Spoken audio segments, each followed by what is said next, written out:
We got an angry email from an angry person saying that we always diss HDR photography. So we got challenged to do HDR photography properly, show you how to do it. But we always get criticised about wasting time and stuff like that. So we're going to do it quickly, get straight to it. Cut the music, let's just get straight to it. You know, no time like the present. Yeah, you do need a good solid tripod for this, but unfortunately we've got the Velbon CX888 Black. Now, I don't actually hate HDR photography. I mean, it's all about increasing the dynamic range, especially with digital cameras and really small, tiny pixels, you get less dynamic range. HDR photography is not a digital phenomenon though. It was all the rage in the 19th century too, so HDR today is a bit retro. But what do you think of it? I think the purpose of HDR has kind of lost its way. What I hate about HDR is how some people just do it for the sole purpose of HDR, not to enhance the subject, the photo, anything. See, one of the things of HDR photography is that you need a subject that doesn't really move too much and the colours are moving. It's off fast. Alright, so maybe this isn't so bad. How about this? So well, let's not take the tripod, hold the tripod, I'll just do it like this. You know, when you're just having a photo just about the HDR, I don't see the point of that. It's just like some guy having a pair of silicone implants for a girlfriend without the person attached to it. Well, some HDR photos look like they were badly dodged and burned, like your subject is a bright, glowing, radioactive turd. There's some things on subjects that don't really need HDR. I've seen some people shots like this without a Lambie that just look awful with extreme HDR. If you want to do people shots, good light is much better than extracting more details from a poorly lit scene. Now you have to stay really still for this. Don't even think about moving your hair. Stop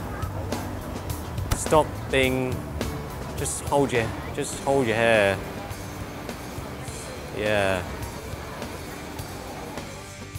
What's the point of that? You're just going to make her look like an alien. Of course, she's not the glowing turd, but it makes it look like she's either really ill or she's got a liver problem. So don't do that.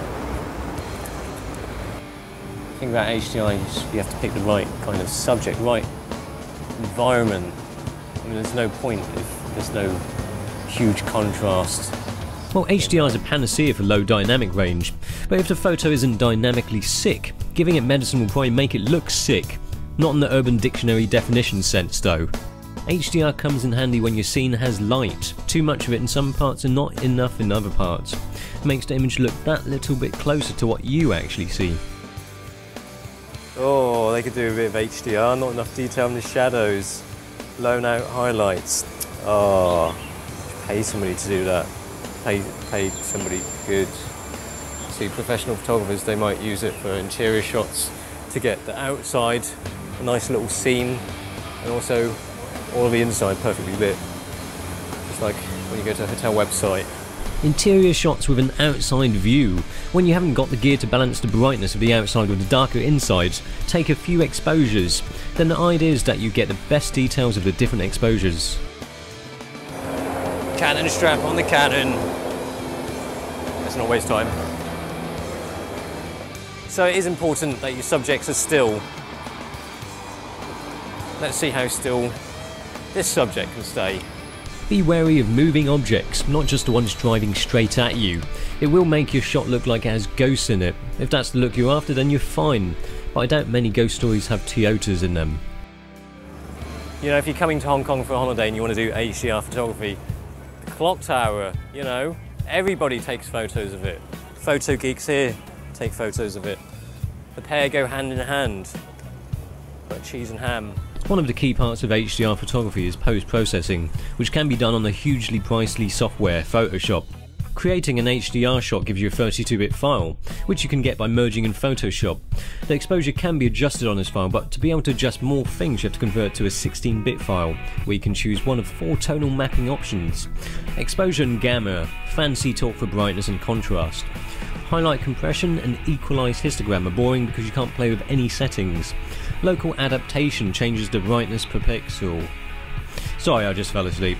Play with the settings and look at effects. Oh, dead people alert. There's always dead people in Hong Kong. It's perfect. Let's take the exposures quickly. I'm going to take 5 exposures very quickly. I have to do it manually. Last thing to look at is the in-camera HDR versus post-processing. This option is not available at current settings or in the camera's current state. Oh. What does that mean then? Aperture priority. Well, it doesn't tell you what state. What current state. Oh, of course it's the raw setting. Oh, bloody hell. The HDR feature on a camera is quite useful to be able to gain more information, of course. Post-processing offers a lot more flexibility in how crazy you want to go, or not. There you go, HDR in a nutshell, no time wasted done seriously. It's worth trying to improve the look of a photo.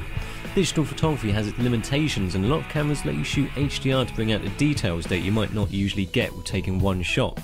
Of course, if you want to play with the settings more, then you go to the Photoshop route, which is great, as long as it's not a vomit of colours.